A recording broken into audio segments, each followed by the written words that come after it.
Ассаламу алейкум ва рахматуллахи ва баракату. Бисмиллахи рахмани рахим. Алхамдулиллахи ва салату ва саламу аля расулиллах. Мин Акбаров Айнур Газинурул 1983 елгы Мияке районының Караңкы авылында туганмын. Мин нисек ислам кабул иттем дигән яңа рубрикага үземнең исламга кайтуның һөйләп үтергә ине иншааллах. Ул вакытта миңа 26 яшь иде. Хәзер 40-15 ел тирәһе үтеп киткән бит инде. Өйдә бер үзем генә утырган вакытта бер бүлмәлә ул яй мизгеле ине, кояш матур итеп тәдрәгә яктырта, күк аят. Шунда утырган вакытта игътибар итегез, 26 яшьтә мин беренче тапкыр уйлана башлаганмын. Минем башка шундый уйлар килгән. Мин нисек бу дөньяга килгәнмен, каян килгәнмен, нишәп мин шо Башкортстанның Мияке районының ошо авылында туганмын, түгел икенче ягында. Ата-әсәйде лә хайламаным бу дөньяга килгәндә, туганнарды ла хайламаным. Берни дә хайламаным, миннән бер кем дә берни дә сораманы, ошо дөньяга мин килгәнмен бит инде. Шуннан һуң үлгәндән һуң ни була, икенче дөнья бармы, юкмы? Күп кенә кешеләр мин белгәннәр бу дөньядан үттеләр бит инде. Әле улар кайда? Әгәр дә икенче дөнья булмаһа, бу дөньяла яшәүдең ни мәгънәһе бар? Әгәр дә һин бары үләһең дә, һине итеп күмәләр дә, һин сереп җиргә әйләнәһең. Мәгънәһе юк бит инде. Шундый уйлар минең башка керәләр дә керәләр. Мин түзмәнем, сыгып киттем тышка. Әмма ләкин бу уйлар мине ташлап китмәделәр инде. Гел башта йөренеләр. Мин шул сорауларга җавап үземдә таба алманым бит инде. Шулай көннәрдән бер көндә йөргәндә, ошо уйларды уйлап инде минең башка шундый бер уй килде. Бәлки бу сорауларга җаваптар исламда, Коръәндә булырга мөмкиндер дигән уй керде бит инде башка. Ул вакытта ул хәтлем китаплар юк бит инде. Менә 15 ел элек исләһегездер әле. Безнең авылда намаз укыган, 5 намаз укыган бер-ике әби дә һәм минең бер үгәй карттай бар иде. Мин аны бабай дип йөртә торган. Ул 5 тапкыр намаз укый торган инде. Уңа киттем бит инде. Баргас, ул миңа шундый бәләкәй генә бер китап бирде. Коръәндән кыска сүрәләре, Гаср, Ихлас, Фәләк, Нас, Фил, Кәүсәр сүрәһенең тәрҗемәләре инде. Менә үдәгә уйлап карагыз, ислам динендә әле берни белмәгән кешегә, мәсәлән, Кәүсәр сүрәһенең тәрҗемәһен һәдәңә һөйләһә, ул берни аңлаймы? Шуның күк мин дә укыным, берни дә аңламаным. Шуннан һуң мин киттем авылдың китапханаһына.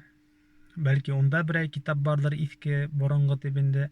1 сагать сукынгандан һуң өскә бер кәштәнән мин бер яшел монандай улы китап китереп сыгардым. Коръән серләре дигән. Субханалла, минең шатлык. Мәйтәм, хәзер менә беләм инде Коръәннең серләрен дип, шатланып бу китап белән кайтып киттем. Кайтып укыйм, минең кәеф төште. Бу против исламга каршы пропаганда китабы булып сыкты бит инде. Ул СССР вакытында язылган микән? Аллаһ Тааладан көлеп, пәйгамбәреннән көлеп, Коръәннән көлеп язылган китап булып сыкты инде. Мин бу китапты яктым бит инде. Әлхәмдүлилләһ, Аллаһ Таала шул вакытта мине ныгытты. Мин ошо хакыйкатьте ислам динендә эзләүдә туктатманым. Ла хаула ва ла куввата илля билләһ. Аллаһ Таала әзме күпме вакыт үтте. Минең юлга шундай кеше сыгарды. Ул мине Коръән укырга өйрәтте, гарәпсә. Шул ук фикъ мәсьәләләрендә беренче нисек тәһарәт алырга, харам менән хәләлде аерырга өйрәтте бит инде. Ул вакытта үзенең аксаһына йөртте мәдрәсәләргә безне Татарстанга, Уфага. Ул да булса безнең ул вакыттагы имам Мөхтәсиб, райондагы Илфат хәзрәт, мин аңа зур рәхмәтлемен. Аллаһ Таала уңа бу дөньяда ахиратта да бәхетле гомерләр насыйп итсен иншаллах. Шуннан һуң намазга басып киткәч, 1-2 елдан һуң мине авылда ошо имам хатип итеп хайлап куйдылар бит. Ул вакытта мәсҗидтә юк ине. Хәзерге вакытта монда менә мин мәсҗид алдында утырам, мәсҗидебез бар, укып кайткан хәзрәтебез бар. Әлхәмдүлилләһ, авылда бер 20-нән артык 5 намаз укучы кеше бар.